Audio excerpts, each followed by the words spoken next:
Bismillahirrahmanirrahim. Assalamualaikum warahmatullahi wabarakatuh. Alhamdulillahirabbil alamin wassalatu wassalamu ala asrafil anbiya'i wal mursalin wa ala alihi wa sahbihi ajma'in amma ba'du. Alhamdulillah, puji syukur kehadirat Allah Subhanahu wa taala yang mana pada kesempatan kali ini saya dapat menyampaikan sebuah materi pembelajaran dalam rangka memenuhi tugas daripada mata kuliah Filsafat Hukum Islam. Seiring dan salam tak lupa kita haturkan kepada junjungan kita Nabi besar Muhammad SAW beserta keluarganya, para sahabatnya dan pengikutnya. Semoga kita semua termasuk hamba-hambanya yang taat, yang berhak menerima syafaatnya kelak di yaumil akhir. Amin ya rabbal alamin. Yang kedua kalinya yang terhormat kepada Bapak Hervin Yoki Pradikta, MHI, selaku dosen pengampu dalam mata kuliah Filsafat Hukum Islam UIN Raden Intan Lampung. Sebelum menyampaikan presentasi pada kesempatan kali ini, izinkan saya memperkenalkan diri. Nama saya Nolan Arbi dengan NPM 2021020214 dari Prodi Hukum Tata Negara kelas A UIN Raden Intan Lampung. Baik, adapun materi yang akan saya sampaikan yakni terkait pembaruan hukum Islam dan tujuannya. Yang mana adapun pengertian pembaruan hukum Islam itu sendiri, bahwa pembaruan hukum Islam terdiri dari dua kata, yaitu pembaruan yang berarti modernisasi atau suatu upaya yang dilakukan untuk mengadakan atau menciptakan sesuatu yang baru. Sedangkan hukum Islam, yakni kumpulan atau koleksi daya upaya para fuqaha dalam bentuk hasil pemikiran untuk menerapkan syariat berdasarkan kebutuhan masyarakat. Yang mana dalam hal ini hukum Islam sama dengan fikih, bukan syariat. Pembaruan hukum Islam berarti gerakan ijtihad untuk menetapkan ketentuan hukum yang mampu menjawab permasalahan dan perkembangan baru yang ditimbulkan oleh kemajuan ilmu pengetahuan dan teknologi modern. Baik menetapkan hukum terhadap masalah baru untuk menggantikan ketentuan hukum lama yang tidak sesuai lagi dengan keadaan dan kemaslahatan manusia di masa sekarang. Yang dimaksud dengan ketentuan hukum di sini adalah ketentuan hukum Islam dalam kategori fikih yang merupakan hasil ijtihad para ulama, bukan ketentuan hukum Islam dalam kategori syariat. Lalu adapun pengertian ijtihad, yang mana ijtihad adalah suatu wacana dalam pembaruan.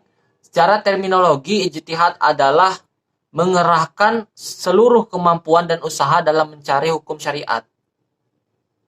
Yang mana kata ijtihad hanya digunakan pada suatu usaha yang memerlukan pengerahan tenaga semaksimal mungkin demi sebuah tujuan. Pembaruan juga dapat dilakukan dengan usaha-usaha pentahkikan. Dengan usaha pentahkikan ini akan terlihat keaslian dan kemurnian dalam ajaran Islam itu sendiri. Lalu cara ini lebih mudah dibandingkan dengan ijtihad. Meskipun cara ini barangkali termasuk dalam wilayah ijtihad. Nah, dikatakan lebih mudah karena hanya mengoreksi sebuah pendapat. Akan lebih mudah lagi bila kita memiliki fasilitas yang telah disebutkan di atas.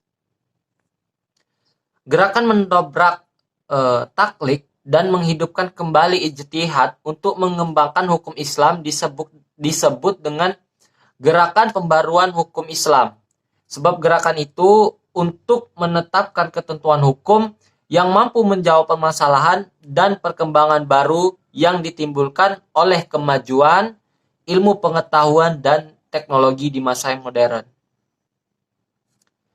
Lalu, untuk menetapkan ketentuan hukum yang mampu menjawab permasalahan dan perkembangan baru itu mengandung dua unsur. Unsur pertama yakni menetapkan hukum terhadap masalah-masalah baru yang belum ada ketentuan hukumnya, seperti bayi tabung. Lalu yang kedua, menetapkan atau mencari ketentuan hukum baru bagi sesuatu yang sudah ada ketentuan hukumnya, tetapi tidak sesuai lagi dengan keadaan dan kemaslahatan manusia pada masa sekarang. Contohnya ialah ijtihad ulama sekarang ini telah memperbolehkan perempuan menjadi pemimpin atau kepala negara. Padahal ijtihad ulama terdahulu menetapkan bahwa perempuan tidak boleh menjadi pemimpin atau kepala dalam suatu negara. Lalu adapun tujuan dari pembaruan hukum Islam itu sendiri, yang mana pembaruan hukum Islam merupakan suatu keharusan, bahkan suatu kewajiban yang mutlak, yang mana pembaruan atau modernisasi berarti berpikir dan bekerja menurut fitrah atau sunatullah yang hak. Yang mana sunatullah ini telah memberadakan dirinya dalam hukum alam, maka untuk menjadi modern, manusia harus mengerti terlebih dahulu hukum yang berlaku dalam alam itu. Manusia, karena keterbatasan kemampuan, tidak sekaligus mengerti sunatullah itu, melainkan sedikit demi sedikit dari waktu ke waktu. Sejak awal hukum Islam sebenarnya tidak memiliki tujuan lain kecuali kemaslahatan atau keadilan manusia. Yang mana ungkapan bahwa hukum Islam dicanangkan demi kebahagiaan manusia lahir dan batin dan duniawi ukhrawi sepenuhnya mencerminkan dari kemaslahatan manusia pada umumnya. Baik teman-teman sekalian, kiranya cukup sekian materi yang dapat saya sampaikan, lebih kurangnya saya mohon maaf. Saya akhiri, wassalamualaikum warahmatullahi wabarakatuh.